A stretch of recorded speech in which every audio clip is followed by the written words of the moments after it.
a revisão da norma da ABNT para projetos de recalque, aspectos de eficiência energética na nova norma da ABNT. Engenheira Rosa Maria Saunite, assessora técnica da Sanepar e coordenadora da Comissão Técnica da ABNT. Ela é engenheira civil, pós-graduada em engenharia econômica, mestre em geologia ambiental, conforme eu já disse, assessora técnica da diretoria de investimentos da Sanepar e coordenadora da Comissão de Estudos para Projetos de Saneamento, tanto sistema de água como esgoto, da ABNT. Bom dia a todos e a todas, né? Sejam bem-vindos ao seminário. Quero agradecer ao convite da Rita e do Hernani para estarmos aqui e falar um pouco do trabalho da revisão da norma de elevatório e de bombeamento, tanto para sistema de água quanto para sistema de esgoto. E parabenizar eles pela realização desse evento. Não é coisa fácil a gente fazer trabalhos técnicos no Brasil. Então, cada vez mais, a participação tem sido reduzida pelos custos, pela sobrecarga que todo mundo tem hoje. E o celular não nos deixa sossegados, né? Parece que a gente trabalha um monte e está sempre devendo. Então, parabéns pela realização e parabéns também para os que estão presentes aqui hoje prestigiando esse esforço. O Comitê do Saneamento do CB 177, ele foi criado pela ABNT por uma necessidade, porque ele estava antigamente vinculado ao Comitê da Construção Civil, então totalmente desvinculado à realidade e à necessidade nacional. Então, há 4 anos atrás, foi criado o Comitê de Saneamento, CB 177. Ele tem várias subcomissões que têm trabalhos, então eu coordeno a Comissão de Projetos, que é a primeira comissão ali, depois tem mais a comissão de execução, de treinamento do pessoal, e tem outra comissão, que é um outro subcomitê, que faz parte da avaliação dos materiais, todos eles que são aplicados em saneamento. Então, nós temos várias áreas hoje de materiais distintos, de materiais novos sendo ofertados no mercado, para os quais a gente precisa definir regras.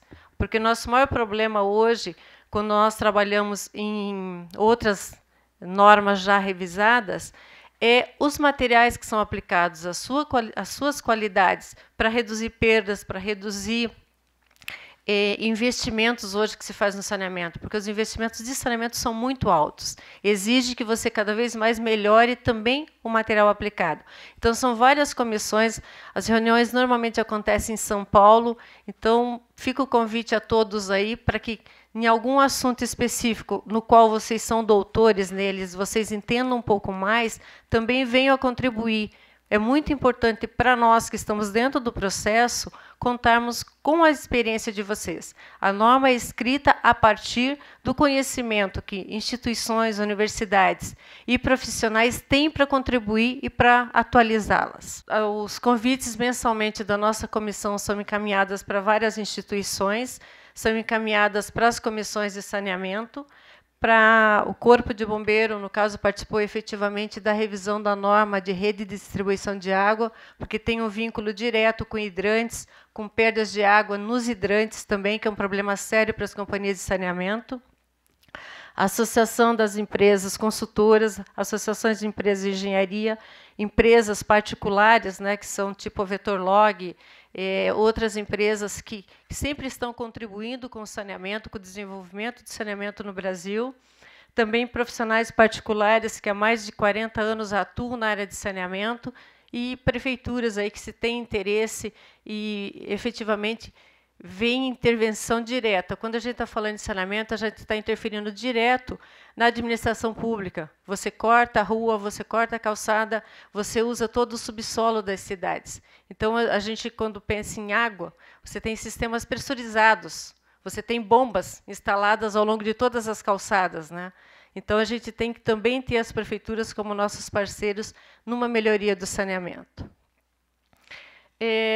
A revisão das normas, nós já trabalhamos, então, com a da rede de distribuição, na qual conseguimos implementar algumas linhas, alguns itens que falam da eficiência energética, buscando já soluções técnicas para as redes que incrementem já alguma coisa de eficiência energética. Trabalhamos com a revisão da norma de poço profundo. A 12.215, que é adutora em conduto forçado, nós separamos, vamos trabalhar com uma parte 2, que vai ser conduto em canal livre, né? E fizemos uma nova norma para a linha de recalque. Ela é parecida com a de adutora para água, a linha de recalque para esgoto, também evidenciando a questão de eficiência energética. Estamos procurando trabalhar também com a ideia um pouco diferente em norma. Quando você fala adutora, linha de recalque e elevatória, você não pode mais pensar como unidades isoladas. Você tem que pensar como sistemas de recalque. Porque quando você dimensiona uma potência de uma bomba, está diretamente ligado com a tua altura manométrica, com a tua perda de carga na adutora. Então, nós não podemos pensar mais em adutora, em linha de recalque, em elevatória isoladamente. A gente tem que começar a trabalhar como sistema de recalque, como sistema produtor. Então, nas normas que nós estamos trabalhando agora, elevatória de água, bombeamento de esgoto, tanque séptico e tratamentos complementares, que tem um pouco relacionado com a palestra anterior, né, que a gente fala de reuso, a gente fala de fontes alternativas, falamos também de aplicação disso no saneamento, e, como novidade, tem 2 comissões que estão vinculadas ao CB2, à construção civil, que estão trabalhando fontes alternativas e conservação de água predial. Então, é oportuno também, quem tiver interesse, em avaliar o que está sendo feito nessas normas. Elas acontecem no Sinduscom na 3ª semana também de cada mês. Então, para quem tem algum relacionamento com esse conteúdo, tá? E nós estamos procurando também trabalhar conjunto nas normas de saneamento, que projeto de saneamento, que são todas as normas da CE 177, que é que eu coordeno, com essas normas. Porque a gente não pode falar de saneamento, falar de fontes alternativas, conservação de água e reuso, se você não pensar também em projeto de saneamento. Então, tecnicamente, independente da tarifa, independente de como se cobre isso, como se atrelha a um custo maior ou menor no tratamento de esgoto depois, você tem que ter a técnica de você dimensionar. Você tem que trabalhar com a parte técnica isolada da parte financeira no primeiro instante. Tem que buscar a solução técnica.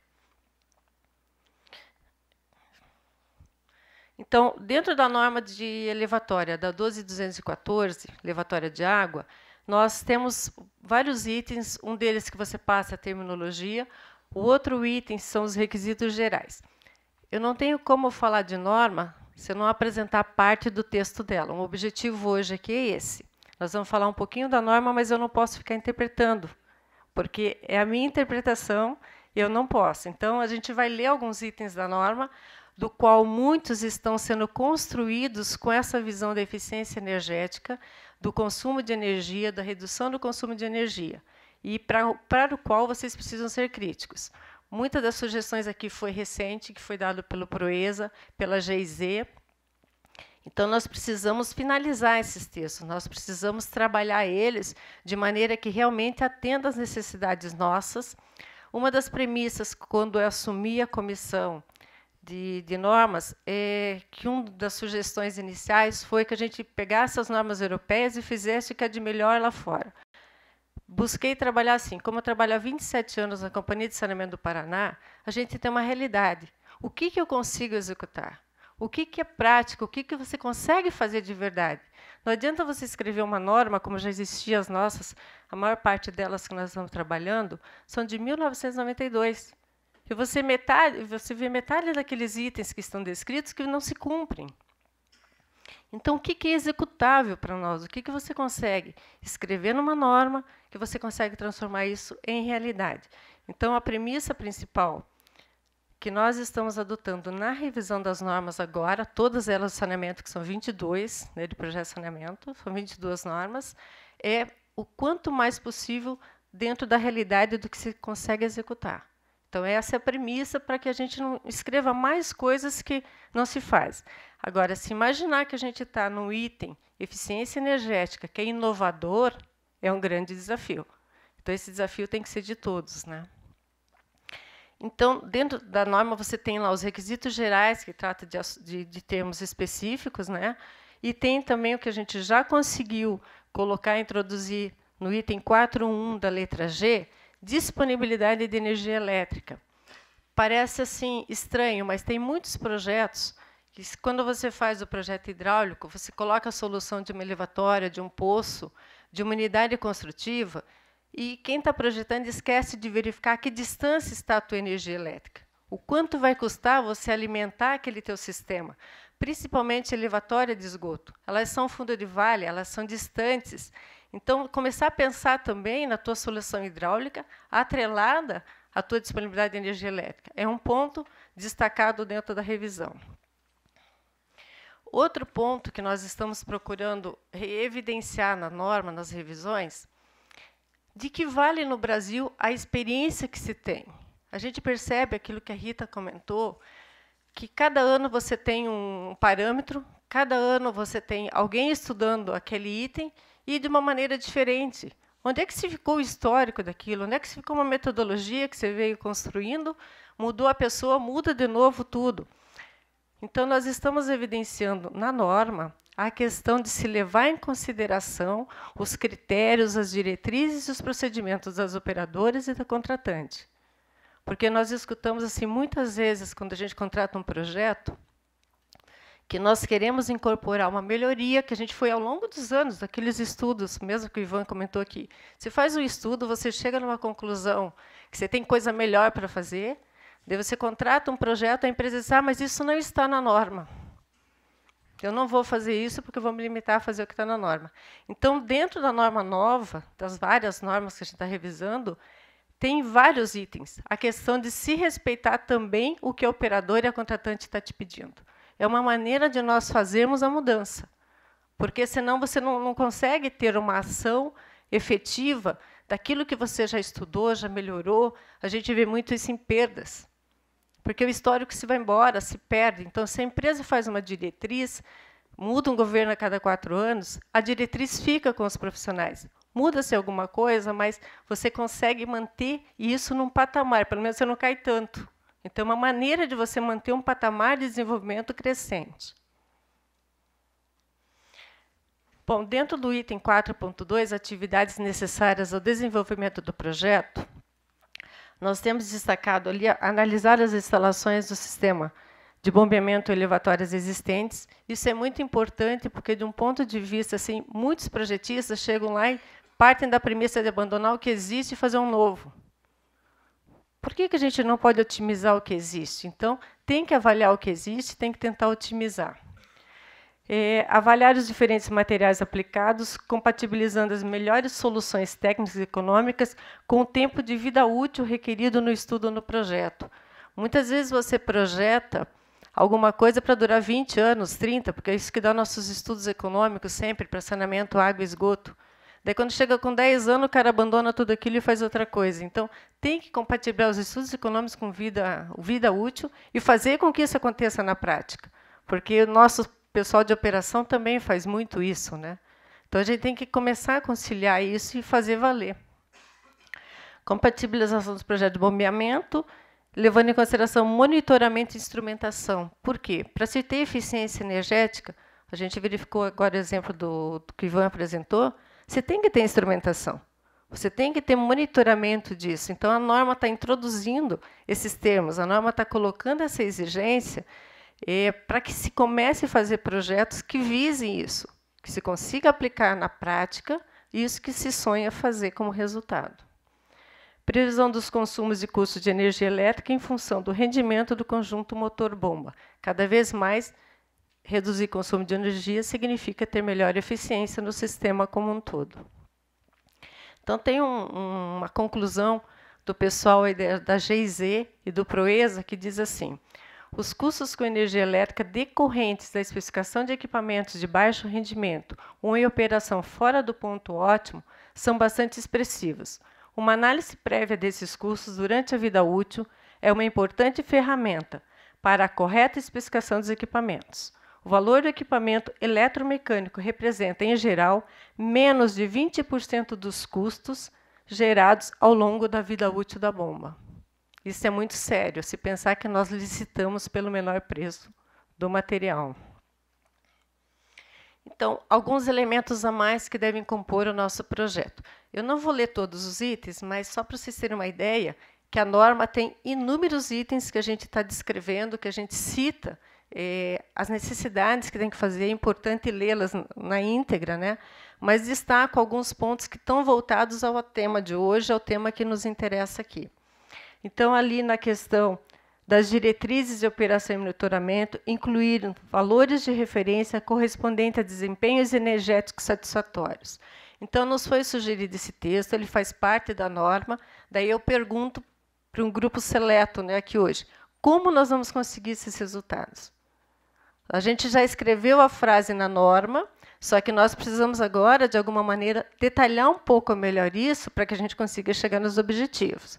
Então, são itens assim importantes, mas que demandam ainda que a gente trabalhe um pouco mais para a gente enriquecer o seu conteúdo e o resultado esperado. Dentro dessa visão do monitoramento, temos também uma outra conclusão da GIZ e da Proesa. É importante que o operador do sistema receba do projetista as instruções de operação e monitoramento, inclusive com orientações sobre o desempenho energético, a fim de orientar a adoção de medidas corretivas e garantir a operação ótima de projeto durante todo o ciclo de vida do sistema. Então, é uma conclusão importante, mas que temos que viabilizar. Quem faz projeto hoje, vocês conseguem imaginar de estar passando isso para o seu cliente? Não só o projeto em si, mas depois como que ele opera e como ele consegue tirar o melhor desse teu sistema projetado? Requisitos específicos. Então, dentro dos requisitos específicos, no sistema de bombeamento existente, a necessidade de avaliar as instalações do sistema de bombeamento existente e seu ciclo operacional, elaborando o diagnóstico. Outra coisa também é, as elevatórias atuais hoje devem satisfazer as condições dessa norma ou adaptar-se a ela.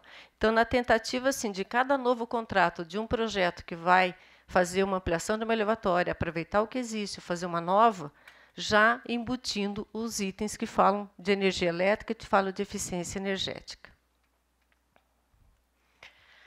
Vazão de dimensionamento. Um dos pontos que muito se discute hoje, na questão de dimensionamento de elevatória, é o ponto de vazão. Que vazão que eu vou adotar? Porque você inicialmente falava de sistemas de água e de esgoto para 20 ou 30 anos, que eram os estudos que você fazia por causa do retorno, por causa dos financiamentos, desde o COSAN 01, COSAN 02, né, que a gente ouvia falar, pessoal de 30 anos atrás. Né? Então, o que você faz hoje? O nosso pior ponto de discussão hoje é a vazão de início de projeto. Para que ano você projeta uma elevatória? 20 anos já é muito, porque as bombas vão ficar com muita folga. Você vai ter muita perda do investimento inicial para tão longo prazo. As ideias é pôr uma bomba menor para o período da madrugada e a maior para operar durante o dia, durante o consumo alto. E mesmo assim, como é que se atende tudo isso? Então, a questão de definir a vazão máxima de área com horário de horizonte de estudo de projeto, em cada etapa bem definida isso. Isso tem muito da orientação de cada empresa, daquilo que ela está considerando hoje ideal. Dentro da área de saneamento, nós temos hoje, infelizmente, entre surgir a necessidade de fazer uma ampliação de um sistema, fazer uma melhoria, você contratar o projeto, licitar a obra, executar e pôr em operação, o ciclo mínimo disso é 6 anos. Não sei que seja uma coisa muito pequena e muito emergencial, mas é dessa ordem. No mínimo 4, otimizando muito, e de 6 anos é a média. Então, nós já se saímos com um projeto que você estudou para 10 anos, você consegue pôr em operação em 6, quer dizer, a vida útil do projeto é 4 anos. Esse é um ponto de incerteza muito grande de como se trabalhar isso. A condição operacional da vazão máxima, né, do horizonte de estudo, e a mínima de início de operação, considerando etapas intermediárias, operação oro-sazonal relacionada à eficiência energética. Então, vocês podem ver que a gente já está começando a colocar dentro da norma aquilo que para vocês é usual, falar do ouro sazonal, falar da eficiência energética. Então, fazendo parte do item da norma que tem que ser verificado com mais carinho, estudado com mais atenção. Dimensionamento e desenvolvimento do projeto. Deve ser estabelecido o período de funcionamento do sistema, avaliando o período de operação diária, disponibilidade de energia elétrica, horário de ponta. Então, para quem conhece a norma atual hoje, vocês verificam que já tem um enfoque bem diferenciado, né? A gente já está trabalhando dentro de um conceito diferente. Você tem que verificar hora sazonalidade, disponibilidade de energia elétrica, horário de ponta. Então, o conceito de fazer projeto de uma elevatória, de fazer uma instalação de novas unidades, que se a gente imaginar o que significa o consumo de energia elétrica dentro das companhias de saneamento, é o maior consumo que nós temos, quando ele não é 2 ou 3 vezes a folha de pagamento. A Sanepar é a maior consumidora de energia elétrica do estado do Paraná. Ela ganha de qualquer indústria, ela ganha de uma somatória de outras coisas. Porque hoje, menos de 5% você consegue abastecer e distribuir por gravidade. Então, dentro dessa realidade que tudo é recalque, você tem que pensar onde está teu problema. Está no teu sistema adutor, está no teu sistema de recalque, seja água, seja esgoto. Então, você tem que pensar muito na tua elevatória, no teu dimensionamento de rede de adutoras, que refletem diretamente na tua perda de carga, na tua altura manométrica e na potência consumida. Então, essa é a realidade nossa, não adianta se iludir. Dentro do dimensionamento da elevatória, dos itens, tem a questão da câmara do poço de sucção, né, que a norma hoje já trata de dimensionamento, já trata de forma. Diante da sugestão de que cada tipo de equipamento exige alguns cuidados especiais, nós trabalhamos com os itens para bomba submersível, para bomba submersa e para outros tipos de bombas, buscando o melhor rendimento, a melhor eficiência de cada tipo de instalação. A gente pode dizer, poxa, mas isso eles têm que saber. Tem que saber. Nós não estamos dando, dentro da norma, equações mais. A gente não está pondo tamanhos, parâmetros, Lzinhos, Xzinhos. A gente está dizendo, procure na literatura específica. Mas a gente está dizendo que o item tem que ser verificado. Não se negligencie você ter esse cuidado, porque é tudo uma somatória de fatos. Você não vai ter um bom rendimento se você não tem uma sucção funcionando direito, se você tem cavitação, se você não tem o equipamento com o NPSH requerido atendido. Então, é uma somatória de pequenas coisinhas que dá um resultado, o que se você almeja. Então, dentro do dimensionamento, né, o que a gente está colocando ali, as perdas de cargas a um limite que proporcione o menor consumo de energia elétrica. Significa reduz perda, reduz potência, reduz consumo de energia. Que gere menor desgaste nas tubulações, peças e acessórios, que tenha um limite nas vibrações e choques. Porque se você tem um equipamento que vibra, se você tem um equipamento que tem choque de onda ou cavitação, você tem problemas de rendimento, de eficiência, e você vai perdendo isso com o tempo. Tá. Redução dos fenômenos, condições relacionadas ao bom funcionamento do sistema, resultado de estudos econômicos, maior eficiência dos equipamentos que operam associados ao sistema e, novamente, aqui a questão de determinação de velocidade e atender às orientações relativas à eficiência energética. Porque você vai ter que amarrar cada item do teu cálculo a um parâmetro que você vai definir da tua eficiência energética. Seleção do conjunto motobomba. Então, você tem ali o parâmetro da vazão de recalque, que você vai considerar as variações que nós comentamos, o ponto de trabalho com maior eficiência, tá, para o rotor selecionado, e o que é importante ali, a vazão inicial de projeto, a bomba seja especificada com rotor de diâmetro intermediário entre os diferentes diâmetros admitidos, permitindo atender os acréscimos progressivos na vazão com aumento do diâmetro do rotor. Para a bomba que não trabalha com rotor de diâmetros diferentes, esse aumento pode ser obtido com aumento na rotação. Nós temos diferentes tipos de equipamentos construídos diferentes. Então, a gente tem que respeitar isso também dentro da norma. Recomenda-se a apresentação da curva característica com declividade suficiente que permita melhor eficiência. Então, você trabalhar com uma curva boa, você não pegar aquela curva que cai de repente e você não tem uma faixa de boa eficiência para você trabalhar. Que operem com menor rotação e que você trabalhe ali na questão do recalque, que o dimensionamento e determinação da operadora, quanto ao horário de ponta, atendendo à condição final do plano de projeto do conjunto motor-bomba. E como é que eu atendo o ponto de início? São perguntas que a gente ainda tem que responder, né? Quanto à seleção do motor, então, que ele nos dê preservação da integridade do motor e eficiência, que você trabalhe com fator de serviço que permita suportar eventuais picos de carga, atendendo às diretrizes da operadora contratante e às normas técnicas aplicáveis. Cada conjunto motobomba tem, cada motor tem sua norma específica de fabricação. E, às vezes, você tem regras específicas das companhias que querem um fator de potência ou trabalhar em cima dele ou com folga. Então, isso também tem que ser respeitado. Então, você tem que operar se for operar com conversor de frequência, é necessário também verificar se as condições elétricas são compatíveis. Nós temos relatos que uma empresa pediu para que trabalhe com conversor, numa potência elevada, mas se esqueceu de verificar o sistema elétrico daquele conjunto, queimou todo. Então, a gente está ressalvando isso na norma, para que você não venha depois ser criticado por não ter observado isso. Rendimento do sistema. Sempre trabalhar com equipamentos com maiores rendimentos. E eficiência eletromecânica de conjuntos. Foi feita uma primeira sugestão inicial, do qual nós precisamos validar ou não, uma faixa mínima de rendimento para os equipamentos. Para a gente parar de ter equipamentos com 30%, 20% instalados. Então, se nós queremos trabalhar nisso, tem que melhorar também uma faixa mínima de exigência. Fazer com que as indústrias também trabalhem em nosso benefício, em nosso prol. Custos e despesas. Estamos introduzindo na norma a questão do CAPEX e dos outros custos, né, operacional OPEX, de uma maneira que a gente não pode direcionar, mas que traga um fornecimento de estrutura tarifária energética para o contexto. E ainda não descobrimos uma maneira de como incorporar o custo operacional da energia elétrica ao longo da vida útil dos equipamentos ofertados no processo de licitação, incorporando esse custo no preço final.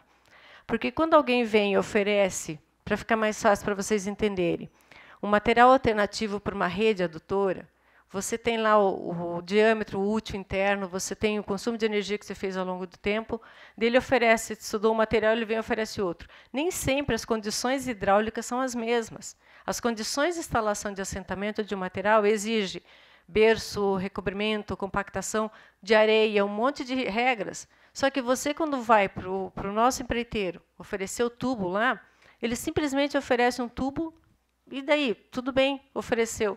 Mas a instalação dele custa diferente. A perda de energia que ele pode gerar por ter um diâmetro interno útil menor vai vir a sobrecarregar a elevatória, vai ter uma potência maior consumida. Isso, quando você pega pelo menor preço, você não consegue comparar. Então, um item que a gente tem que melhorar muito são as especificações das compras dos materiais e equipamentos, para não que se perda o ponto ótimo que você estudou nas alternativas de concepção e no projeto básico. As despesas de operação envolvendo energia elétrica, substituição de equipamentos, manutenção, monitoramento, são vários pontos associados que vão garantir o teu resultado. Instrumentação. Essencial para que você consiga ter monitoramento, acompanhamento e busca de resultados. Então, ali uma instrumentação para medição, controle, operação e ou monitoramento, pode ser local ou remoto. A seleção do nível e tipo de instrumentação a ser utilizada deve ser de acordo com as diretrizes de automação das companhias operadoras. E você tem que ter indicadores de eficiência, porque não adianta você dizer que você quer resultado se você não cria parâmetros iniciais. Como diz o outro, só erra quem faz. Então, a gente tem que ter um parâmetro para ser criticado. A gente tem que ter uma linha de início para que alguém compare e diga está boa ou não está boa. Instalação de equipamentos para testes, então você precisa prever um trecho para isso. E também devem possibilitar que se faça modulação de vazão, principalmente no horário de ponta. Então, os sistemas têm que ser dimensionados já considerando que algumas unidades vão parar em horário de ponta. Então, tem que se pensar nessa engenharia quando você está na concepção, quando você está no projeto básico. Disposições gerais, então, aí, trabalhar com horário de funcionamento, com a detecção de desempenhos energéticos insatisfatórios para tomar medidas de manutenção e reabilitação, detecção de situações críticas e recomendações de inspeção. Então, assim, se estabelecer realmente parâmetros para que você tenha um projeto e resultados.